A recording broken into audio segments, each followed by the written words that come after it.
Assalamualaikum warahmatullahi wabarakatuh. Halo semua. Di sini kami dari kelompok 1 Universitas Muhammadiyah Kudus dari Prodi D3 Kebidanan ingin membuat video project tentang sosialisasi interpersonal dan sosialisasi umum.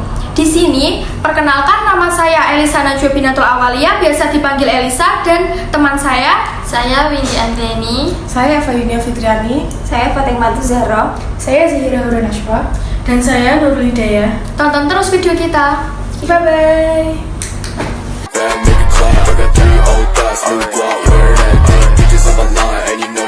Assalamualaikum warahmatullahi wabarakatuh. Waalaikumsalam warahmatullahi wabarakatuh. Selamat pagi Kak, saya Budi Zahra yang akan menjelaskan Kakak tentang remaja ya. Di sini yang pertama saya akan menjelaskan cara menjaga organ reproduksi. Yang pertama itu Kakak harus menggunakan handuk yang lembut, kering, bersih dan jangan sampai lembab ya. Yang kedua itu bisa menggunakan celana dalam yang bahannya mudah menyerap keringat. Terus yang selanjutnya jangan lupa mengganti pakaian dalam minimal 2 kali sehari. Jangan sampai tidak mengganti pakaian dalam sama sekali ya selama 1 hari. Terus saya akan menjelaskan bagaimana cara membersihkan alat kelamin. Jadi kakak bisa membersihkan alat kelamin dari depan dulu. Jangan sampai depan langsung ke belakang. Jadi harus di depan dulu. Kalau depannya sudah bersih baru langsung di belakang.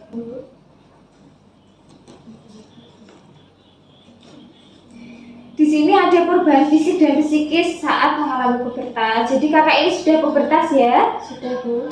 Kalau untuk laki-laki itu biasanya tumbuh jakun. Terus kalau pubertas, baik laki-laki maupun perempuan itu tumbuh jerawat, bulu atau rambut halus di sekitar ketiak dan kemaluan. Kemudian pertumbuhan tinggi badan dan berat badan yang optimal. Kemudian payudara dan pinggul pada perempuan mulai membesar dan lebih membentuk. Kalau untuk laki-laki itu suaranya memberat, dan kalau perempuan itu suaranya melengking. Iya, melengking. Jadi kayak melengking gitu. Terus kalau sudah pubertas itu biasanya sensitif Kak, hatinya itu sensitif, tapi terus gitu mudah tersinggung gitu. Tapi dia itu bisa sangat memperhatikan penampilan, jadi harus penampilannya itu harus oke gitu, harus bisa enak dipandang oleh orang lain gitu. Tapi idenya juga bagus, dia mampu memberikan ide yang bagus, yang cemerlang gitu, dan juga mampu mengekspresikan perasaan. Tapi masa pubertas seseorang itu tidak ada yang sama, ada yang lambat dan ada yang cepat. Faktornya itu bisa dari lingkungan, kondisi medis, atau dari asupan nutrisi. Di sini ada pola hidup sehat dengan gizi seimbang. Jadi kakak harus memperhatikan gizinya untuk menjaga kesehatan. Gizi seimbang itu diperlukan untuk tumbuh loh Kak. Jadi jangan lupa gizinya itu harus dijaga selama 1 hari, harus jaga gizinya. Ini 1 hari bisa makan ayam, tempe, nasi, tahu, daging sapi, sayuran, ikan, dan buah. Nah, di sini ada masalah kesehatan remaja di Indonesia. Yang pertama itu ada kurang zat besi atau anemia. Anemia ini bisa menyebabkan imunitasnya menurun atau konsentrasinya menurun, prestasinya belajar juga turun drastis, dan bugaran dan produktivitasnya itu juga menurun gitu loh Kak. Jadi kalau bisa jangan sampai anemia gitu ya.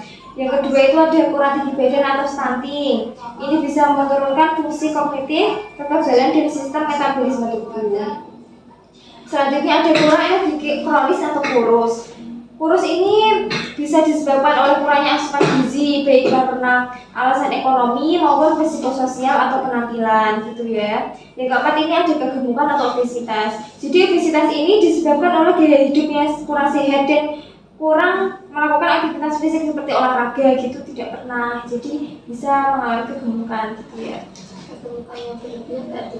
Ya, tapi kalau misalnya gemuknya itu enggak yang berlebihan itu masih bagus, tapi kalau sampai yang lebih dari, maksudnya kayak ya lebih dari berat badan idealnya tuh sudah termasuk obesitas gitu. Jadi harus dijaga, iya harus disesuaikan dengan kondisi tubuhnya, sesuaikan umurnya gitu. Ini ada penyebab remaja kurang gizi. Yang pertama itu bisa dipengaruhi oleh alasan ekonomi, mungkin ekonominya kurang mendukung untuk menyukupi gizinya sehari-hari, jadi remajanya bisa kekurangan gizi gitu. Terus yang kedua dia ada kurang asupan zat gizi. Yang ketiga ada terpengaruh alasan psikososial seperti penampilannya dia itu tidak pernah percaya diri gitu loh kak, karena terlihat gemuk gitu, jadinya dia langsung kayak langsung gitu, jadinya dia langsung kekurangan insecure. Ini ada dampaknya, itu bisa meningkatkan risiko berbagai penyakit seperti infeksi dan gangguan hormonal. Dan ini kakak bisa mencegahnya seperti konsumsi makanan bergizi seimbang ya. Kayak 4 sehat 5 sempurna gitu. Ya, kalau dulu gitu 4 sehat 5 sempurna. Kakak pernah mengalami gangguan haid? Pernah. Nah, gangguan haid ini bisa disebabkan oleh bermacam-macam hal ya, bisa berasal dari organik, kelainan pada organ-organ, gangguan serviks atau mulut rahim dan vagina. Jadi ini ada cara mengatasi nyerinya kak. Yang pertama itu ada terapi obat-obatan medisinalis, yang kedua ada hormonal atau obat-obat injeksi atau pil KB, dan yang ketiga ada pendekatan operatif. Gitu ya kak. Nah, di sini ada dampak narkoba bagi tubuh. Kan sekarang ini yang mengonsumsi narkoba itu bukan hanya remaja laki-laki, tapi remaja wanita juga ada yang mengonsumsi narkoba. Jadi saya akan menjelaskan dampak narkoba bagi tubuh. Dampak narkoba ini bisa menyerang otak kak, bisa mengalami stroke, kinerja otak menurun, keseimbangannya hilang gitu. Jadi kalau sudah mengonsumsi narkoba itu bisa-bisa itu kayak otaknya ini kinerjanya menurun gitu loh, nggak kayak biasanya, nggak stabil gitu. Terus bisa menyerang saraf juga, bisa kejang-kejang, bisa kebas atau mati rasa, dan ada kerusakan saraf tepi dan penglihatan. Kalau untuk di mulut itu mulutnya kering gitu, lidahnya terus kaku, dan ada luka pada rongga mulut. Kalau untuk paru-paru itu bernafasnya itu sulit gitu loh kak, Kayak sesak nafas. kayak sesak nafas gitu. Terus ada yang mengalami radang paru-paru, radang selaput paru juga, dan ada pengerasan jaringan di paru-paru. Dan yang di kulit itu kulitnya bisa bernanah, bisa alergi atau radang dan nekrosis kulit. Jadi nanti kulitnya tuh ya gitu kayak ada kelainannya gitu loh, karena mengonsumsi narkoba. Terus yang di jantung itu infeksi atau jantung, pembuluh darahnya itu bisa pecah kalau mengonsumsi narkoba, dan ada penyumbatan pembuluh. Terus kadang juga ada yang mengalami serangan jantung. Berarti serangan jantung itu bukan faktor usia. Iya, bukan semata-mata karena faktor usia. Kan biasanya kalau muda kan ada yang serangan jantung, tapi kalau mengonsumsi narkoba itu bisa juga terkena serangan jantung gitu. Tapi ya enggak, yang serangan jantung ya enggak karena asuh narkoba ya enggak, tapi emang ada gejalanya gitu loh. Kalau untuk di imun itu bisa mengalami HIV atau AIDS dan kekebalan tubuhnya ini menurun. Kalau untuk di liver atau di hati itu bisa mengalami hepatitis B dan C, pankreatis kronis dan gagal hati. Kalau untuk di seksual itu bisa mengalami penurunan hormon, tidak haid dan gangguan kehamilan atau janin. Kalau di ginjal itu bisa mengalami gagal ginjal gitu. Jadi narkoba ini sangat berbahaya bagi tubuh dan tidak disarankan untuk dikonsumsi. Nah, ini ada penyakit menular seksual yaitu HIV. Di Indonesia ini sangat tinggi kasus HIV ya kak. Dan ini ada 3 jenis penyakit kulit pada HIV seperti infeksi, non-infeksi, dan neoplasma. Pada kasus infeksi ini terdapat infeksi bakteri dan infeksi virus. Kalau ini ada gejala-gejala HIV yang muncul pada kulit pria dan wanita. Jadi yang pertama itu ada molluscum contagiosum, itu ada infeksi virus pada kulit yang sangat menular, yang dapat ditularkan dari orang ke orang melalui kontak kulit ke kulit, berbagi pakaian, atau hanya dengan menyentuh benda yang disentuh penderita HIV. Jadi kalau molluscum ini, kalau ada kontak kulit sama kulit ini bisa menular, atau gitu berbagi pakaian itu bisa. Kayak keringat gitu. Iya, mungkin keringatnya itu bisa bikin menular HIV. Terus yang keduanya ada virus herpes. Kalau herpes ini menyebabkan pecahnya luka di sekitar area genital atau mulut. Yang ketiga ada sarkoma Kaposi. Ini merupakan jenis kanker, Kak, yang dimulai pada sel-sel yang melapisi getah bening atau pembuluh darah. Jadi sarkoma Kaposi ini menyebabkan lesi gelap pada kulit, jadi kulitnya itu gelap gitu. Terus yang keempat gitu, iya bisa. Terus yang selanjutnya itu ada oral hairy leukoplakia. Ini infeksinya itu mempengaruhi di mulut, Kak. Jadi ini menyebabkan lesi putih yang tebal pada lidah yang terlihat berbulu. Kan lidah kan ada yang berbulu, nah itu menyebabkan lesi putih. Yang kelima itu ada sariawan. Kalau sariawan ini infeksi jamur yang menyebabkan lapisan putih tebal terbentuk di lidah atau pipi bagian dalam. Biasanya kan kakak saya waktu itu kan ada kayak putih gitu kan, tebal gitu. Nah itu bisa juga sariawan itu. Terus selanjutnya ada fotodermatitis, itu kondisi kulitnya itu bereaksi terhadap paparan sinar matahari. Itu kayak kalau kena sinar matahari itu kulitnya langsung berubah jadi gelap, ya kayak gitu. Selanjutnya itu ada prurigo nodularis. Kalau prurigo ini kulitnya ini mengalami benjolan dan gatal ya di kulit. Kalau prurigo ini paling umumnya dengan sistem kekebalan yang sangat lemah. Jadi kekebalan tubuhnya itu lemah gitu. Jadi kekebalan tubuhnya tuh lemah gitu. Iya, kekebalan tubuhnya lemah. Jadi dia sangat mudah mengalami kondisi prurigo nodularis ini gitu. Kalau yang terakhir ini dermatitis seborrheic. Dermatitis ini masalah kulit yang relatif kecil dan secara tidak proporsional mempengaruhi penderita HIV. Jadi kalau dermatitis ini maksudnya tidak terlalu berpengaruh pada penderita HIV gitu loh. Jadi kayak gak kelihatan gitu. Ya udah.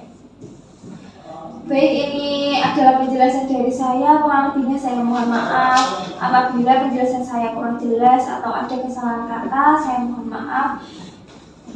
Assalamualaikum warahmatullahi wabarakatuh. Waalaikumsalam warahmatullahi wabarakatuh. Terima kasih ya, Kak. Ya, sama-sama. That nigga clap, I got 3 old thoughts, new guap, wear that thing, bitches on my line, and you know Assalamualaikum warahmatullahi wabarakatuh. Waalaikumsalam warahmatullahi wabarakatuh. Selamat pagi ibu-ibu semua. Pagi. Gimana kabarnya ibu? Alhamdulillah baik. Terima kasih sebelumnya telah menyempatkan waktunya untuk mendengarkan kami bersosialisasi. Sebelumnya perkenalkan, nama saya Bidan Elisa Najwa Binatol Awalia, biasa dipanggil Bidan Elisa. Di sini saya tidak sendiri karena saya dibantu dengan rekan saya yang bernama Bidan Eva. Baik, di sini saya akan bersosialisasi tentang keluarga berencana atau tentang KB. Sebelumnya kita harus tahu dulu apa itu keluarga berencana. Jadi, menurut Undang-Undang Nomor 52 Tahun 2009 adalah mereka yang mengatur upaya yang pertama untuk kelahiran anak, yang kedua jarak, yang ketiga umur ideal pranikah, dan yang keempat adalah mengatur kehamilan untuk mewujudkan keluarga yang berkualitas. Oke, selanjutnya kita masuk ke dalam manfaat ber-KB. Yang pertama adalah untuk mencegah kehamilan yang tidak direncanakan. Yang kedua, untuk meningkatkan kesehatan ibu dan anak. Yang ketiga, meningkatkan kesejahteraan keluarga. Yang keempat, mengatur dan menjarangkan kehamilan. Yang kelima, meningkatkan kecukupan ASI dan pola asuh yang baik bagi anak. Dan yang terakhir adalah menurunkan risiko kematian ibu dan bayi. Sebelum saya lanjutkan, apakah ibu-ibu ingin bertanya terlebih dahulu? Saya ingin bertanya, mengapa program KB itu penting? Jadi begini Bu, di Indonesia ini, negara tercinta kita, Indonesia merupakan negara dengan penduduk yang terbanyak di dunia, nomor 4 setelah Cina, India, Amerika, dan selanjutnya diteruskan oleh negara kita tercinta yaitu Indonesia. Berdasarkan data akreditasi kependudukan per Juni 2021, jumlah penduduk Indonesia itu sekitar 272.229.372 jiwa. Jadi KB itu sangat dipentingkan di negara kita tercinta ini. Selanjutnya, apakah ada ingin yang bertanya lagi? Saya Bu. Tujuan KB itu apa, Bu? Adapun tujuan KB yang pertama adalah membentuk keluarga kecil sejahtera sesuai kondisi ekonomi keluarga, yaitu dengan cukup 2 anak saja. Dan yang kedua, mencegah pernikahan dini menurut BKKBN 2017. Pernikahan ideal adalah pria yang berumur 25 tahun dan untuk wanita berumur 21 tahun. Dan yang ketiga, menekan angka kematian ibu dan bayi akibat hamil di usia terlalu muda, terlalu tua. Dan tentunya ini yang paling berbahaya adalah penyakit sistem reproduksi. Dan tujuan ber-KB yang terakhir atau yang keempat adalah menekan jumlah penduduk untuk mengembangkan antara kebutuhan dan penduduk. Oke, selanjutnya kita masuk ke dalam macam-macam KB. Metode KB dibagi menjadi 3. Yang pertama hormonal, yang kedua non-hormonal, dan yang ketiga ada permanen. Contoh yang KB hormonal adalah yang pertama adalah pil KB. Tentunya ibu-ibu tidak asing dengan apa itu pil KB. Pil KB adalah metode kontrasepsi bentuk tablet mengandung hormon kombinasi estrogen dan prostogen atau hanya prostogen saja. Adapun cara kerja dari pil KB sendiri adalah mencegah indung telur melepas selnya agar tidak terjadi proses pembuahan, mengatur ketebalan lendir leher rahim, dan menyulitkan sperma bergerak masuk, dan tentunya mengubah lapisan dinding rahim. Adapun ibu-ibu tentunya harus tahu efek samping beberapa orang yang telah menggunakan pil KB. Yang pertama adalah mual, pengerasan payudara, terjadi pendarahan di antara 2 siklus menstruasi. Yang ketiga, turunnya gairah seksual, peningkatan berat badan, dan perubahan mood dan emosi.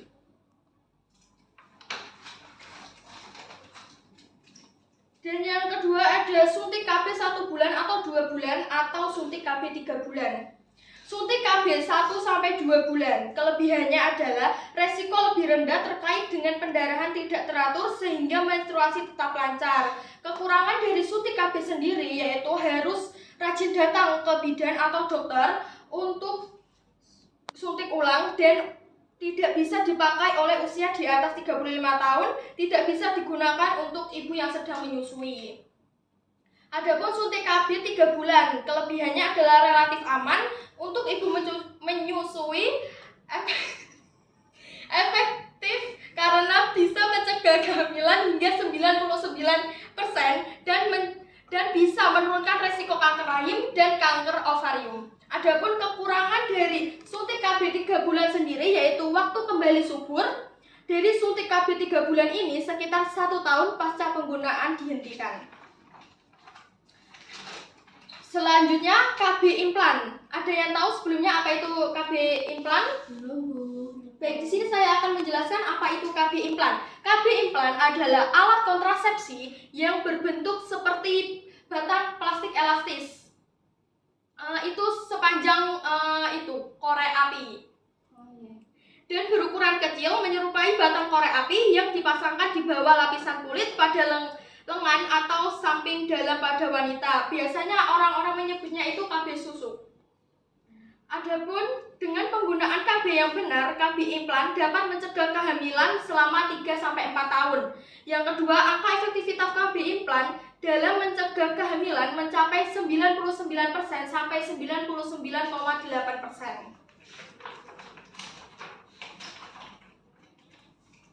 Selanjutnya kita masuk ke dalam kondom. Kondom adalah salah satu bentuk KB non-hormonal. Kondom ini biasanya terbuat dari karet atau lateks.